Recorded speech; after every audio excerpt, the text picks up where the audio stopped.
सभी आए हुए भक्तों को, टीवी पर कथा का रसपान कर रहे सभी भक्तजनों को जय श्रीमन नारायण, जय श्री कृष्णा, राधे राधे, जय गौरी गोपाल। कैसे हैं आप? सर्वे भवन्तु सुखिनः, सर्वे सन्तु निरामया। आप सब सदा स्वस्थ और सुखी रहें। आप सब पर भगवान की पावन कृपा बनी रहे,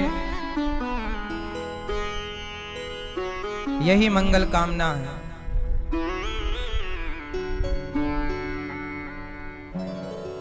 प्रिय भक्तों, भगवान की ये पावन कथा हम सबके जीवन को पवित्र करने वाली है। हमारी मैया कथा की गंगा में डुबकी लगाकर अपने जीवन को कृतार्थ कर रही हैं। श्रीमती मुन्नी रैकवार जी और स्वर्गीय श्री अभिनय रैकवार जी की स्मृति में मैया खुरई जिला सागर मध्य प्रदेश से आई हैं और कथा की इस पावन गंगा में डुबकी लगा रही हैं। हम सब जीवन में कथा का श्रवण करते हैं और बहुत कुछ कथा से सीखते हैं। कथा हमें बहुत कुछ सिखाती है। कथा बार बार श्रवण करने से चित्त की शुद्धि होती है। भगवान हमारी मैया को, मुन्नी मैया को सुखी स्वस्थ रखें। आप सब सदा सुखी स्वस्थ रहें। भगवान की कथा में कल हम लोगों ने सुना कि भगवान ने गैया चराई और भगवान ने जब भक्तों पर संकट आया तो भक्तों के संकट को मिटाने के लिए भगवान ने एक उंगली से पूरा गोवर्धन उठा लिया। क्या उठा लिया? गोवर्धन। कछु माखन को बल बढ़ो, कछु गोपन करी सहाय, श्री राधा की कृपा भई मैंने गिरिवर लियो उठाए। भगवान ने गोवर्धन उठा लिया। गोवर्धन क्या है? गाय के चरने की एक जगह है। पर्वतों पर, पहाड़ों पर भगवान ने एक पहाड़ उठा के ये बताया कि पर्वतों की रक्षा करते रहिएगा। किसकी रक्षा? पहाड़ों की, प्रकृति की। हमें प्रकृति की गोद में जितना सुख है उतना सुख और कहीं नहीं है। प्रकृति सबसे सुंदर है। ईश्वर की बनाई ये सृष्टि सबसे सुंदर है। पता नहीं लोग आत्महत्या क्यों कर लेते हैं। लोग कहते हैं हम बड़े दुखी हैं, बड़े परेशान हैं। आपने ईश्वर के संसार को ठीक से देखा नहीं। आपने दुख को देखा है, आनंद को नहीं देखा। केवल आप हैं इंसान जो कहते रहते हैं हम परेशान हैं, हम दुखी हैं। आज तक किसी चिड़िया को सुना कि वो कह रही हो कि हम बहुत दुखी हैं? आज तक किसी जीव से सुना कि वो कह रहे हो कि हम बड़े दुखी हैं? नाली का कीड़ा भी नाली में रहता हुआ अपने को सुखमय देखता है, उसे लगता है हम बहुत सुखी हैं। सुअर नाले पर लौट कर उसे लगता है हम बहुत सुखी हैं।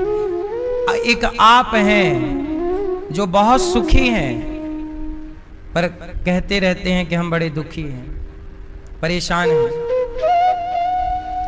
कभी आपने जंगल में हिरन को पानी पीते देखा है? हिरन कभी आप डिस्कवरी इत्यादि में देखना, डिस्कवरी चैनल है जो जंगल के चीजों को बताता रहता है। कभी आप भी अपनी आंखों से देखना कि जब हिरन पानी पीता है ना जंगल में किसी पानी के पोखरे से, तो वो पानी पीता तो है पर डरता डरता पीता है। क्योंकि जहां पानी पी रहा है उस पानी के अंदर मगरमच्छ हो सकता है, मगर पकड़ सकता है। चलो पानी के अंदर मगर नहीं तो पानी पीते समय शेर पकड़ सकता है। लकड़बग्घे पकड़ सकते हैं, कोई भी हमला कर सकता है। इसलिए हिरन सुख से पानी भी नहीं पी पाता। यहां तक कि कई बार जंगली जानवर जो मादा जैसे हिरनी है वो बच्चा पैदा कर रही होती है, और जैसे ही बच्चा पैदा, आधा बच्चा उसकी योनि से बाहर आता है, उसी समय शेर आ जाता है, और वो बच्चा पैदा नहीं कर पाती ठीक से कि शेर आके उसे मारना चाहता है, वो भागती है, वो तो भाग जाती है, उसका बच्चा गिर जाता है। सोचिए आप कितने आराम से पानी पीते हैं, कितने आराम से खाते हैं, सोते हैं, संसार का सुख लेते हैं, फिर भी शिकायत है भगवान से। अरे जितना है जहां हो जैसे हो, जितना आप दुखी रहने की आदत बना चुके हैं, इतना सुखी रहने की आदत बनाए होते तो आपका जीवन कुछ और होता। जितनी शिकायतें हैं, इतना धन्यवाद देने की आदत होती तो आपका जीवन कुछ और होता। आप कभी कुत्ते से देखना, बिल्ली से देखना, इन जीवों से आप कितने सुखी हैं, आपको ईश्वर ने कितनी समझ दी है। जबकि कुत्ते को भी तो भगवान ने बनाया है, बिल्ली को भी तो भगवान ने बनाया है, चिड़िया को भी भगवान ने बनाया है, और आपको भी ईश्वर ने बनाया है। लेकिन आपको ईश्वर ने जितनी बुद्धि दी, इतनी किसी को नहीं दी। इसका मतलब भगवान पक्षपाती हैं, आपको ज्यादा बुद्धिमान बनाया है। कुत्ते को इतना बुद्धिमान नहीं बनाया, चिड़िया को इतना बुद्धिमान नहीं बनाया जितना बुद्धिमान आपको बनाया। इसका मतलब ईश्वर क्या है? पक्षधर। इसलिए भगवान मोर पक्ष लगाते हैं, मोर पंख, इसलिए भगवान का नाम है पक्षधर। भगवान पक्षपाती हैं, आप लोगों का पक्ष लिया है। 84 लाख योनियों से निकाल निकाल कर आपको मानव का चोला दिया है, और आप हैं कि यहां मनुष्य बन के बस रो रहे हैं। आपको जीना नहीं आ रहा है, शिकायत पे शिकायत, शिकायत पे शिकायत, इससे उससे ये शिकायत, काहे की इतनी शिकायत है? शिकायतों भरा जीवन नहीं, ईश्वर का शुक्रिया अदा कीजिए, धन्यवाद दीजिए। आज भगवान ने भक्त जब शरण में आए तो एक उंगली से पहाड़ उठा लिया, मानो प्रकृति की रक्षा करने का संकल्प देना चाहते हैं भगवान आपको और हमें कि सुनो दुनिया वालों, प्रकृति की रक्षा आपको करनी है। किसकी रक्षा करनी है? प्रकृति की, पर्वतों की, नदियों की, तालाबों की आपको रक्षा करनी है। गाय की, भगवान श्री कृष्ण ने क्या उठा लिया? गोवर्धन। किसके लिए? वहां गाय चरती है तो गाय के लिए उठाएंगे। इसलिए गाय की सेवा करना सीखिए। गाय की सेवा, हमें तो गाय की सेवा करनी अच्छी लगती है। हम तो जब भी समय मिल जाता है गौशाला जाकर गायों से ही प्यार कर लेते हैं, गायों की सेवा कर लेते हैं। गाय का गोबर उठाना आपको बुरा लगता होगा, हमें अच्छा लगता है। ये हमारे गौरी गोपाल नंदीशाला है, जहां नंदी रहते हैं, और नंदियों के लिए सब व्यवस्थाएं हैं। गाय का गोबर, गाय की सेवा, प्रकृति की सेवा है, ये जीव की सेवा है। हम सबको चाहिए कि हम गौ माता की सेवा करें। गाय की सेवा, जीवों की सेवा, बंदरों की सेवा, ये दास अनिरुद्ध गायों की सेवा, गौ माता की सेवा के लिए प्रयास। आप भी जीवन में सेवा से जुड़िएगा। शांति चाहते हैं ना, सेवा करना स्टार्ट करिए।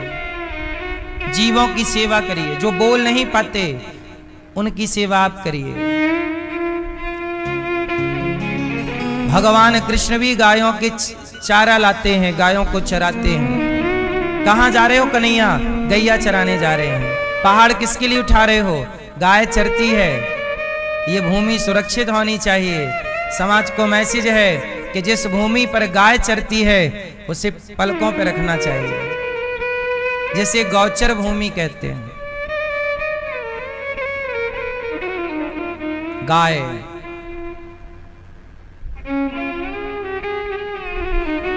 आज का व्यक्ति, आज का इंसान कलयुग के प्रभाव से बड़ा क्रूर हो गया है। क्या हो गया है? क्या हो गया है? क्रूर। क्रूर मतलब देखो ना, मछली पानी में कितनी सुखी रहती है और मछली खाने वाला मछली को पानी से अलग कर देता है। बेचारी छोटा सा मुंह है, खोलती बंद करती, तड़पती है, कुछ कह पाती शायद आपसे, तो मछली कहती कि भैया हमने क्या बिगाड़ा है आपका। शायद मछली आपसे कुछ कह पाती तो मछली कहती कि हमने क्या बिगाड़ा है, हमें सांस नहीं आ रही है, हमें पानी में डाल दो वरना हम मर जाएंगी, सांस रुक गई हमारी। मछली को पानी से निकालते हो ना तो मछली की सांस रुक जाती है। वो क्यों छटपटाती है? जैसे कोरोना काल में आपके अपने तड़पे ऑक्सीजन के लिए, ऐसे मछली रोज तड़पती है मांसाहारियों के कारण, वो सांस लेने को तड़पती है। पर आप निर्दयी हैं, मछली खाएंगे, दाल चावल सब्जी रोटी नहीं खाएंगे, मछली खाएंगे, बादाम काजू नहीं खाएंगे, मछली खाएंगे। हत्या करना है जीवों की, क्यों? दया समाप्त हो गई है, कलयुग है। भगवान कृष्ण कैसे हैं? गाय पर दया, चिड़िया पर दया। हमारे सनातन में देखो दया कितनी है। अच्छा ये बताओ, भगवान गणेश जी का वाहन क्या है? जोर से, चूहा। मतलब हमारे यहाँ चूहे का भी सम्मान है, जबकि सबसे ज्यादा नुकसान चूहा करता है। सबसे ज्यादा नुकसान चूहा करता है। कपड़े काट देता है, पुस्तक काट देता है, कहीं भी घुस जाता है। लेकिन उस चूहे का भी सम्मान हमारे यहाँ मंदिर में है कि नहीं? हम लोग भी चूहे की पूजा कर लेते हैं गणेश जी के साथ। बैल, नंदी, शंकर जी का वाहन नंदी, दुर्गा जी का वाहन, भगवान नारायण का वाहन पक्षी गरुण, कार्तिकेय जी का वाहन मोर।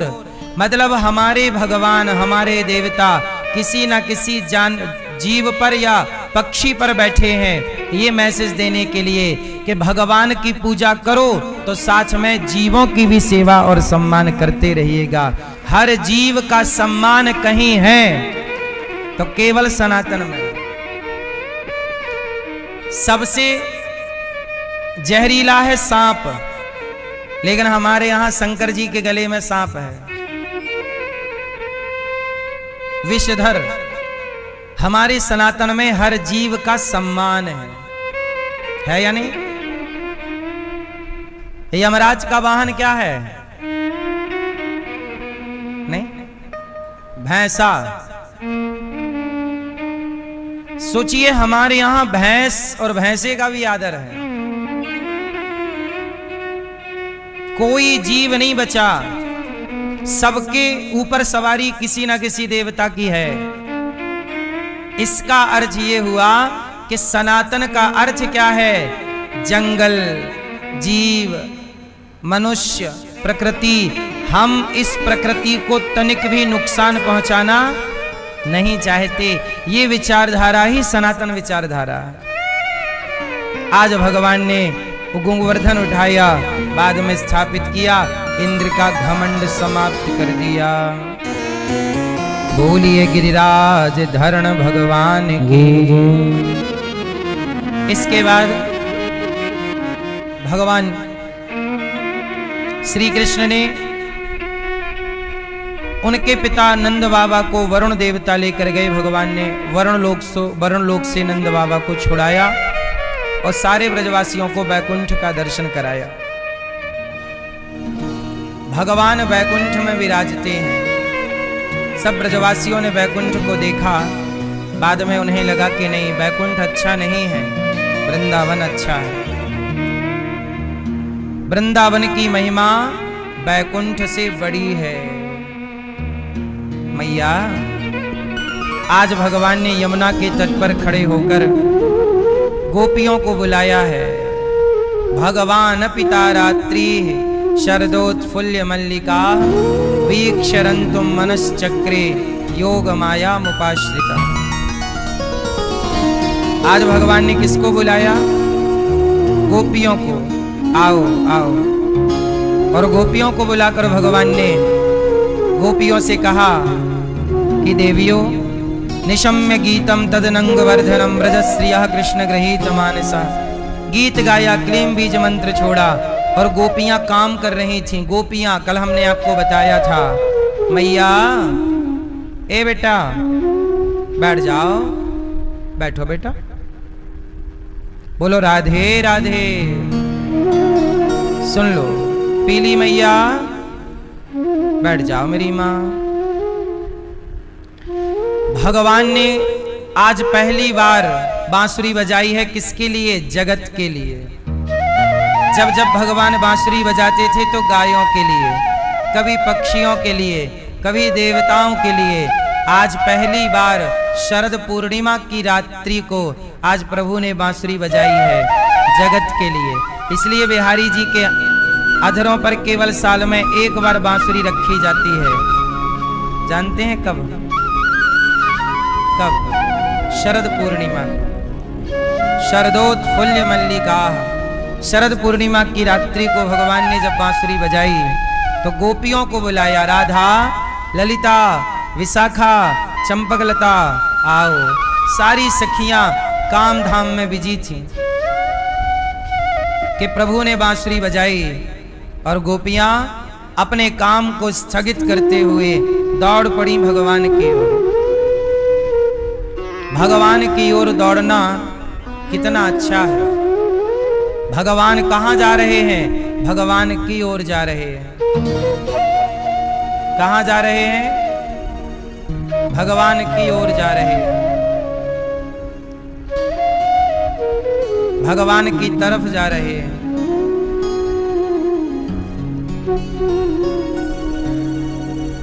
जो भगवान की तरफ जाता है ना तो भगवान भी उसकी तरफ जाते हैं। इसलिए एक भक्त थे, नाम था रामदास। क्या नाम था? एक भक्त थे, नाम था रामदास। ये डाकोर में रहते थे। कहां रहते थे? जोर से, डाकोर। डाकोर के पास थोड़ी ही दूर पर रणछोड़ भगवान का मंदिर था। तो रणछोड़ भगवान के यहाँ एकादशी के दिन कीर्तन होता था। तो बड़ी दूर दूर से लोग पूरी रात का जागरण करने एकादशी की रात, एकादशी के दिन रणछोड़ भगवान के मंदिर जाया करते थे। जिनकी आस्था थी, श्रद्धा थी। तो एक संत थे रामदास जी, वो हमेशा डाकोर से चलकर, अब चलने में लगभग 15-20 किलोमीटर की दूरी थी। उस जमाने में कोई साइकिल गाड़ी नहीं थी, पर कोई बात नहीं, प्रभु का कीर्तन है तो पैदल पैदल 15-20 किलोमीटर हर एकादशी को जाते।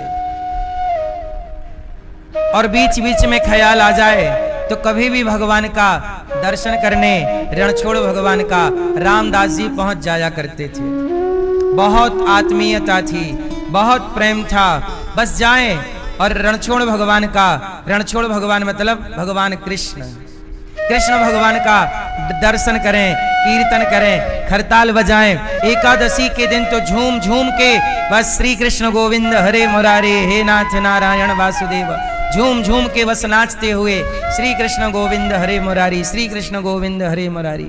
खूब प्रेम था, आंसू बहने लग जाएं प्रभु को देखते देखते, और बस कोई कामना नहीं, रणछोड़ भगवान का दर्शन करें। द्वादशी को सवेरा हो जाए तो वापस लौटकर डाकोर जाएं।